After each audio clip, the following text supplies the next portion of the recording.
Selamat sahabat adik-adik, salam jumpa lagi dalam pelajaran sekolah sahabat kita hari ini. Bersenang, bersuka cita karena Tuhan hadir di dalam pelajaran sekolah sahabat kita. Marilah kita berdoa. Bapa dalam surga, terima kasih karena hari Sabat kami dapat berbakti kepada Tuhan dan belajar firman-Mu. Biarlah ini menolong kami untuk selalu setia kepadamu. Roh Kudus kiranya mengajar kami untuk menjadi anak-anak Tuhan. Dalam nama Yesus kami berdoa. Amin.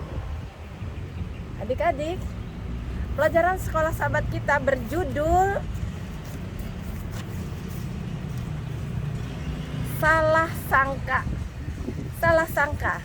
Dengan ayat hafalan yang terdapat dalam Kisah 14 ayat 15. Bunyinya seperti ini adik-adik. Hai kamu sekalian, mengapa kamu berbuat demikian? Kami ini adalah manusia biasa, sama seperti kamu. Kami ada di sini untuk memberitakan Injil kepada kamu, supaya kamu meninggalkan yang sia-sia ini dan berbalik kepada Allah yang hidup, yang telah menjadikan langit dan bumi, laut dan segala isinya. Judul pelajaran sekolah sahabat kita tentang salah sangka. Nah, dalam perjalanannya Paulus dan Barnabas ke Ikonium, sebagaimana biasanya mereka pergi ke rumah sembahyang orang Yahudi, sinagog namanya. Mereka menceritakan tentang Allah sebagai pencipta alam yang indah, langit dan bumi, laut dan segala isinya. Tetapi sampai pada pekabaran Yesus sebagai Mesias Juru Selamat kita, mulai orang Yahudi terbelah dua. Maksudnya satu setuju, yang satu lagi tidak mau menurut. Akhirnya apa yang terjadi? Mereka tidak senang dengan keberadaan Paulus di sana. Oleh sebab itu Paulus harus meninggalkan Ikonium.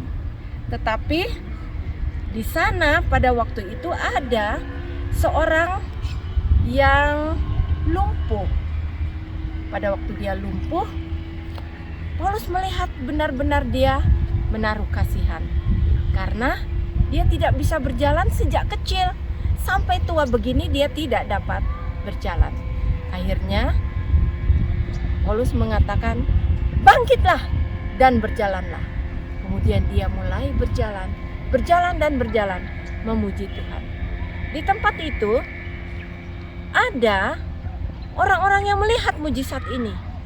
Mereka mengatakan, wah, ini adalah dewa yang turun dari langit menjadi manusia. Mereka bersahut-sahutan, dewa dari langit turun ke bumi ini menjadi manusia.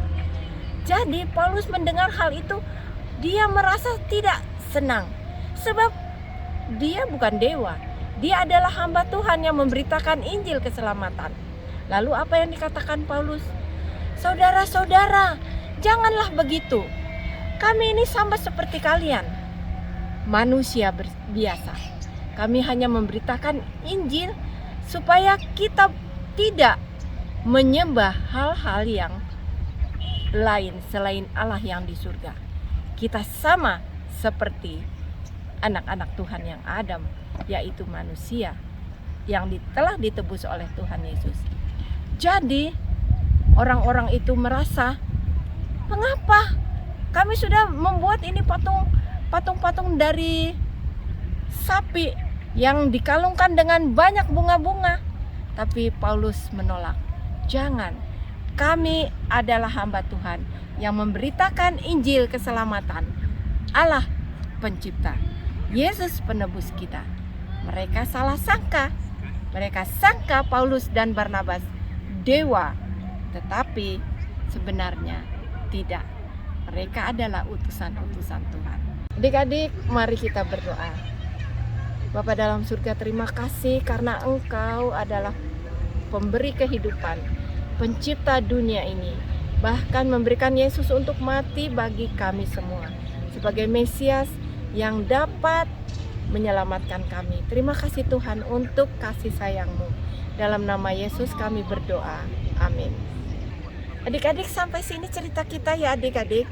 Sampai kita jumpa lagi dalam pelajaran yang berikutnya. Tuhan Yesus memberkati kita semua.